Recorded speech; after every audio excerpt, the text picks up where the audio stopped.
ನೀವೆಲ್ಲ ಬಾಸ್ ಅಂತೀರಾ, ನಾನು ಅವ್ರನ್ನ ದೇವ್ರು ಅಂತೀನಿ. ಆ ದೇವ್ರು ಇವತ್ತಿಗೆ ಬಂದಿದ್ದಾರೆ. ನಾನು ಅವ್ರಿಗೆ ಏನ್ ಹೇಳ್ಬೇಕು ಅಂತ ಗೊತ್ತಾಗಲ್ಲ. ಅದಕ್ಕೆ ನಾನು ಒಂದೇ ಮಾತಲ್ಲಿ ಹೇಳ್ಬೇಕು ಅಂದ್ರೆ ನನ್ನ ದೇವ್ರು ಅಂತ ಹೇಳ್ತೀನಿ. ಗುಡುಗುಡುಗುವ ಗುಡುಗಿನಲು ಎದೆಗುಂದದೆ ಆರ್ಭಟಿಸಿದೆ, ಸಿಡಿ ಸಿಡಿಯುವ ಸಿಡಿಲಿನಲು ಅಂಜದೆಯೇ ಗರ್ಜಿಸಿದೆ.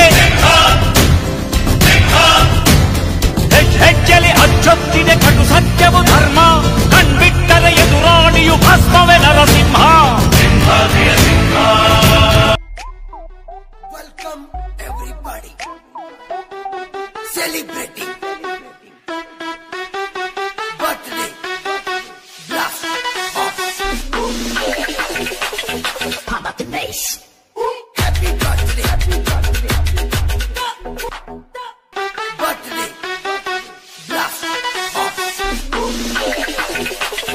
How about the bass?